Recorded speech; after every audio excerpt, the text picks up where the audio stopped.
It started subtly. This apartment was old, ancient almost. You expect noises in a place like this, the settling of old bones, the city breathing outside, but these sounds were different. Closer, more personal, like the building itself was listening. The floorboards creaked under no weight. Pipes sighed in the dead of night. I told myself it was nothing, just the character of an old building. Everyone hears things, especially when alone. But a small, cold knot began to tighten in my stomach. This felt different, wrong. Then came the whispers, so faint at first, I thought it was the wind, or neighbors through thin walls. But there were no neighbors close, not on that side. The whispers seemed to sigh, from the walls themselves, a breathy, indistinct murmur. Sleep became a battlefield. I'd lie awake for hours, staring at the shadows, listening, every creak, every sigh, magnified in the silence. The feeling grew, stronger each night. I was not alone here. Then the smell began. Faint at first, a musty, unpleasant odor. I thought something had spoiled, hidden somewhere. It seemed to come from the bedroom, specifically from one wall. The wall I slept beside, the wall that whispered. I searched for the source, cleaned everything, checked for mold, for damp, nothing. The smell grew stronger, thicker, more cloying. It was undeniably coming from inside the wall, a deep, unsettling aroma permeating the plaster. It was a smell of rot, not just dampness, but of something organic, something that had once lived and was now slowly, terribly decaying, hidden from sight. A sickly, sweet, pervasive stench. It clung to my clothes, to my hair. The sounds continued. The whispers grew a little louder. Now, joined by this awful smell, my bedroom became a place of dread. Sleep offered no escape, only a temporary reprieve, before waking to the stench and the soft, insistent murmurs. Something was terribly wrong with this apartment. One night, a new sound. It cut through the whispers, sharp, deliberate, a knock. I jolted awake, heart pounding, my eyes fixed on the clock. 3:13 a.m., the exact same time. Every single night it happened. It wasn't the building settling. This was different. 3 distinct knocks. Rap, rap, rap. Coming from the bedroom wall. The source of the smell. The source of the whispers.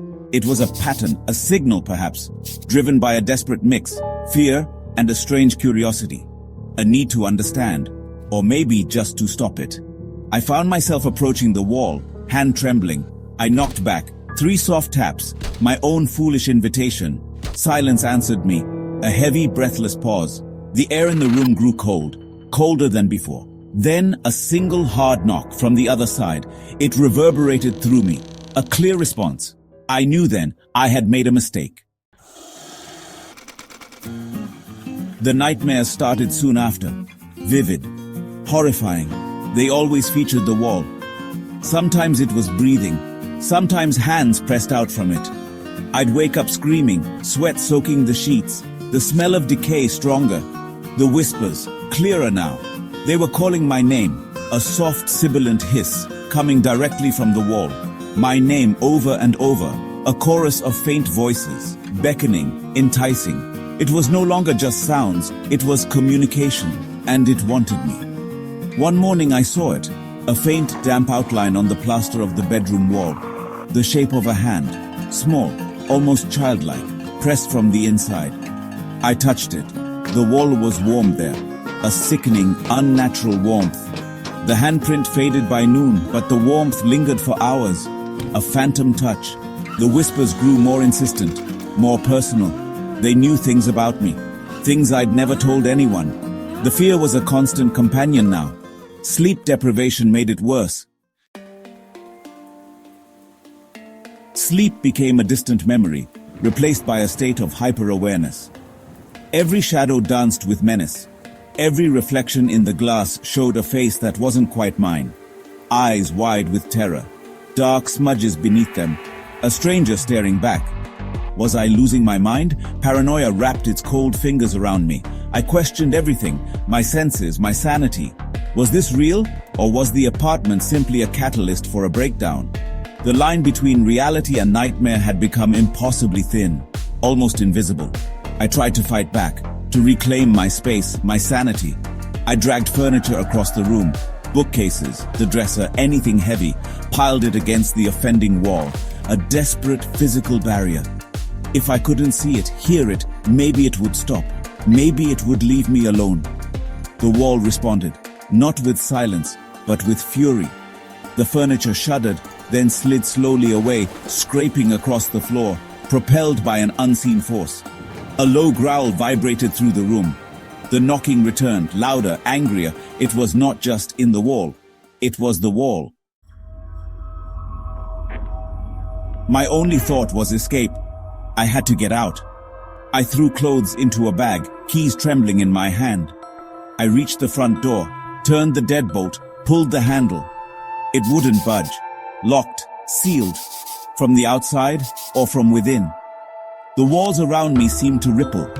A subtle, sickening shift, like muscle contracting. The air grew thick, heavy.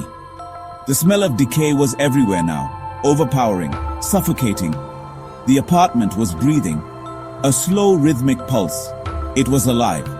And then, the horrifying truth. It settled upon me. I wasn't just in the apartment. I was becoming part of it.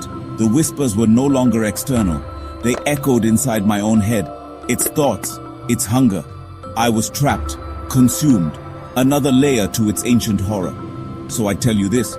If you ever find yourself in a place, an old place with secrets, and you hear a sound, a whisper, a knock from somewhere it shouldn't be, do not answer. Do not engage. Walk away. Run. Or you too will become a story whispered by the walls. Forever.